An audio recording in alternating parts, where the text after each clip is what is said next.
Hi, this is Damon L. Jacobs. Welcome to Tub Talks. My very special guest today is my very dear friend and witness for the last 17 years, Matt Cameron, who is also on social media, communicating wonderful, inspiring messages under Eric D&D.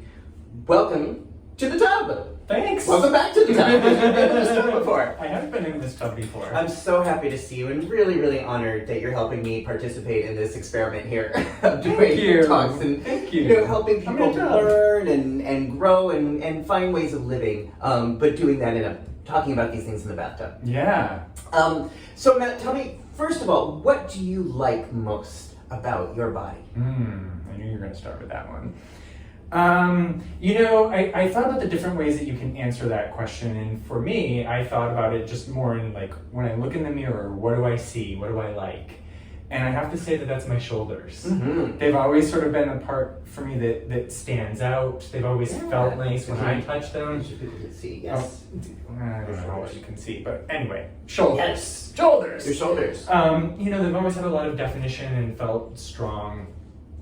And I like to use my hands, right? So the stronger that your shoulders are, the more control you can have in your hands. Wow. So for me, shoulder and upper body strength has always been important because it helps me use my hands.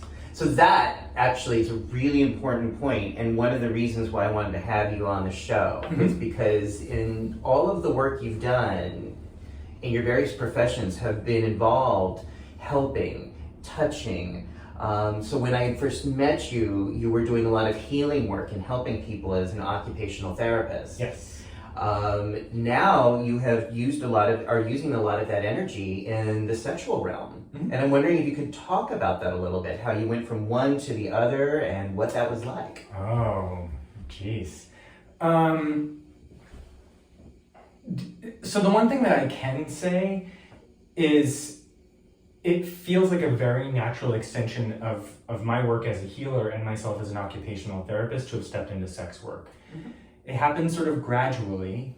It was something that I had an interest in, and I didn't really know sort of how to express that in a way that felt comfortable and genuine to who I was.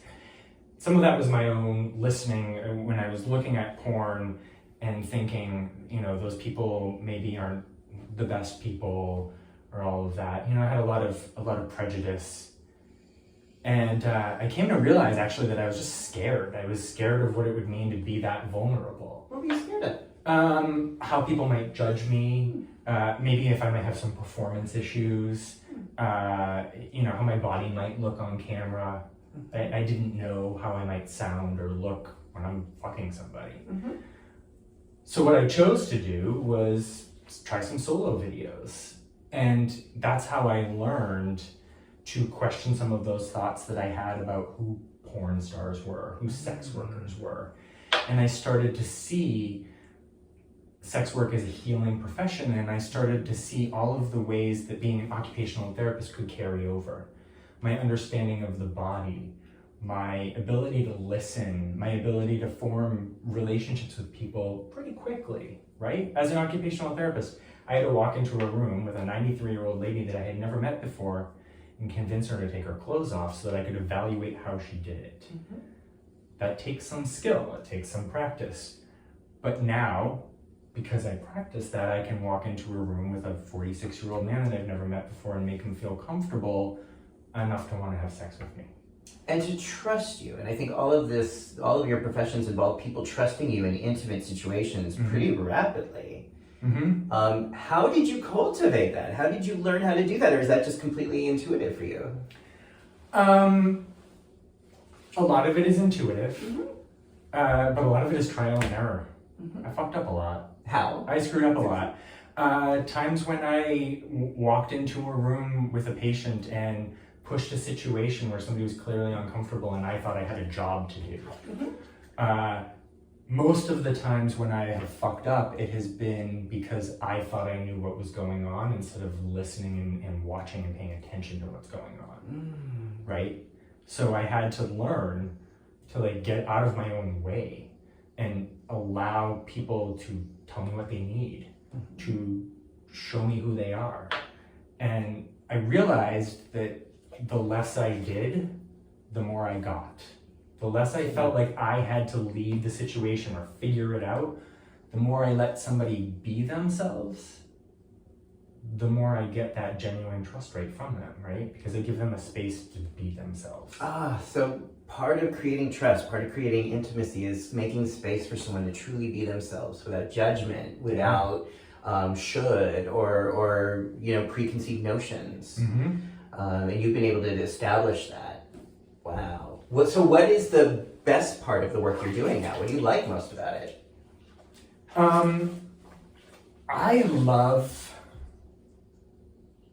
seeing people at their most vulnerable. I love hearing about people's joys and triumphs. I love getting to know people. I love learning about them. I love sex. I love helping people satisfy a fantasy they've not had satisfied before. And there are some people that you see once, twice, maybe even once a year. And there are some people that you get to know more. I have people that I now consider friends that have started out as clients. Some of them are still clients, some of them maybe not. But I've been able to expand the amount of love in my life. Yeah. And I didn't think that was what I was going to get out of doing sex work. Wow. Yeah. Wow. Yeah. That's very powerful. Okay, Yeah. so what do you not like about it? What's the difficult part about the work?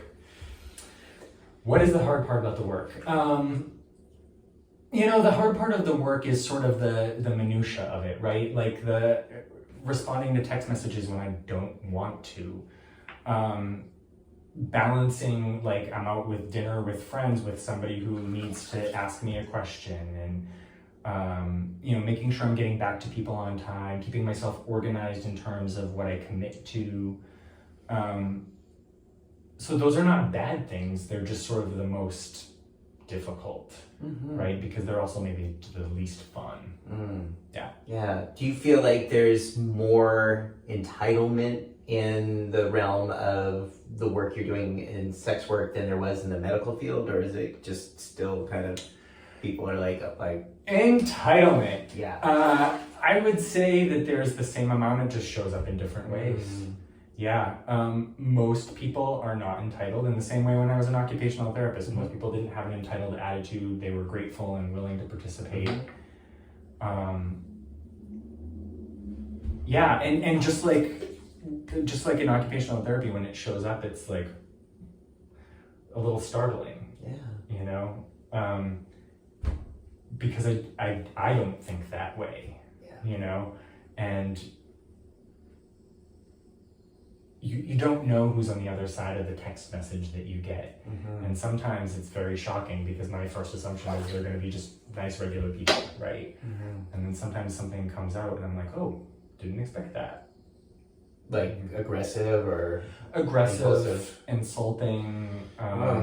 Yeah, the insults are the really just the most surprising. Yeah. Have you ever been in a situation where you have felt physically threatened? No. Okay.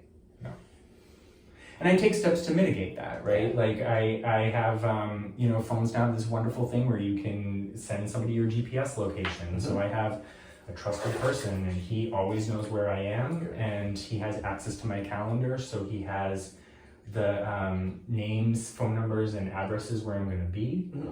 So I take steps to be proactive. And if there's a situation that doesn't make me feel comfortable, I don't do it.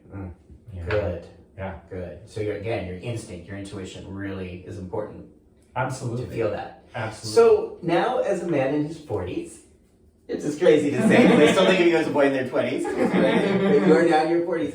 How, it seems to me, and you could correct me if I'm wrong, that you seem more comfortable, more centered in your body and your spirit now than before. Oh, yes. How in your 40s are you more comfortable and empowered than earlier in life? Oh, geez. Some of it is just aging and learning to not take myself so seriously. Don't take yourself so seriously. Yeah. And another part of it is really practice. What's the practice? Doing it, being comfortable, putting videos out, dealing with whatever people have to say about your body. And eventually getting to a point where you're like, this just is what it is, right? Like I in my 20s, I was concerned, what do people think? What do I need to do? What do I need to look like? All of those kinds of things. And the older I get, the more I'm like, I just don't have time for that. I don't have time to consider what other people are going to think about what clothes I'm wearing or that kind of thing. It takes, or what my body looks like. It takes practice, and some of that is talking to people that you love, people that care about you. I mean, you and I have multiple conversations, because people think that like happiness and peace of mind just happen. You're lucky enough to be born with it or something, and it is an active process. You gotta wake up every day and decide that you're gonna be happy. Yeah. You're not gonna be miserable. Yeah. And multiple times a day I find myself doing that. Yesterday I was heading out to an appointment and I felt kind of nervous, and I had to remind myself that I'm okay, that I don't have anything to prove, and that helped me. It helped. That little bit of self-talk as I was walking helped, but it's a constant practice, constant vigilance, and part of that also includes accepting that you will sometimes fail. Say more about that.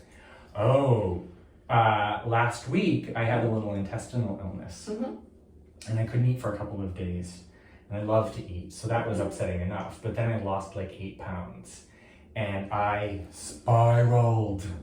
I went into this whole thing where I was like, oh my God, I'm losing weight, I'm not going to be attractive, all of this stuff that I've done at the gym is like not going to pay off, I'm going to be so far behind, how are people ever going to look at me? I was already skinny, now I'm going to be even more skinny, and I don't like this, and I didn't ask for this, and this was outside of my control, and it was just like... So it's not that you don't have those fearful thoughts that come up sometimes, it's just that when they do come up, what do you do with them? Yeah, absolutely. It sounds like they didn't completely stop you from living your life or take over. No, but that's where having somebody in my life to communicate with helped, right? So having friends, people who love you, communication. Yeah, and I mean, frankly, it was a friend of mine in Canada who was like, I would die. You can have some of my weight. I would die to lose 8 pounds. And I was like, wow, I'm making a big deal about what I weigh, and everybody's fucking, at some point in their lives, it's like, what do I weigh? Yeah. Well, unfortunately, I think we are, and I say we, I think most gay men, but I think women also are conditioned or brainwashed into thinking there's always something wrong with our bodies, with our weight, with our size, with aging, and what I think we have this opportunity to do in a moment that's never been done before is to change the blueprint on that. I think growing up and getting older as queer people is this kind of unmitigated chance we've never had. With this kind of societal acceptance, again, not perfect, but more societal acceptance than we had growing up, legal protections, medical advancements, we have this opportunity to age up. And I think the things, and the reason I'm doing this series is because I just want to have these conversations about what this looks like, how we together, everyone watching this and everyone who, can have conversations like this with their friends, with their created family, so that we can mitigate. It's not like we're not going to have fears. It's not like we're going to wake up in the morning and always feel good about our bodies. But maybe if we talk about these things and support each other, we can not only get older with more joy and pleasure, but really thrive in this whole thing. Yeah. I mean,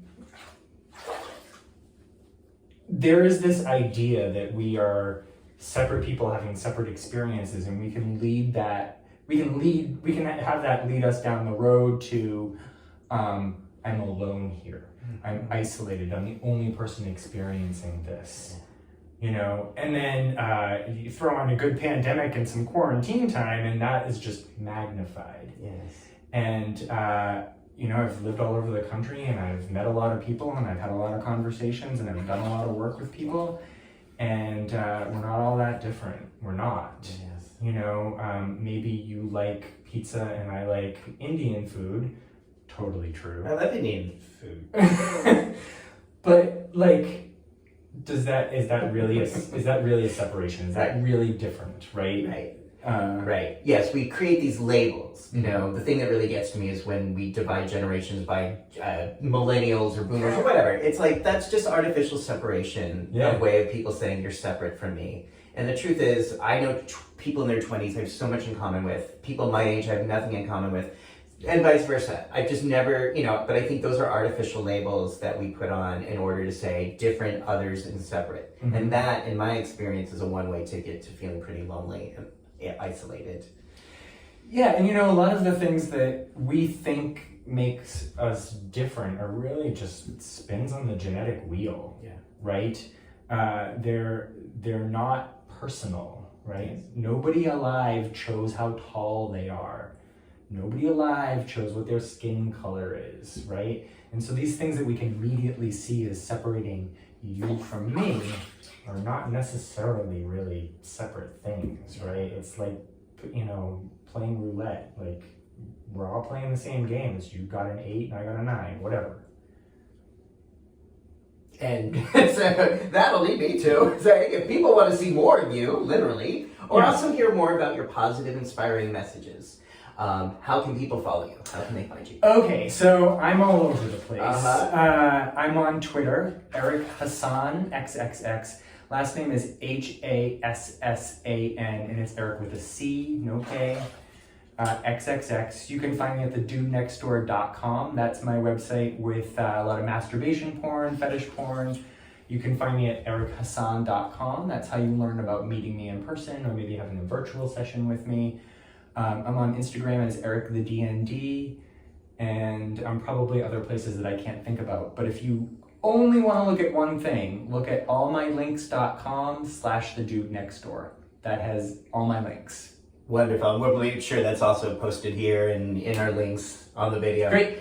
Matt, thank you so much. Thank you for being my friend, my witness. Truly you are my family. And I'm so grateful to you for being my friend and taking part in this interview thing that I'm doing. And, let's just keep having these conversations and spreading joy and critical thought into the world. I think we're going to be okay.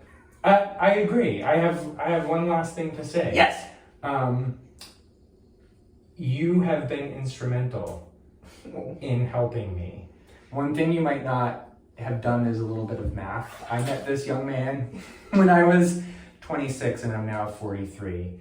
And my life literally would not be the same if it were not for you. I'm not kidding when I say things like it's helpful to have people to talk to. Damon and I have had thousands of conversations, some of them great, some of them not so great, but he has always seen me with light and dragged my ass into the best that I could be. Thank you. So make sure you find people like that and keep them around and be somebody like that. That means so much. All right. Until next time, this is Tough Talks with Damon. Please subscribe, please join us, and we're going to keep the conversation going. Bye, friends. Bye-bye.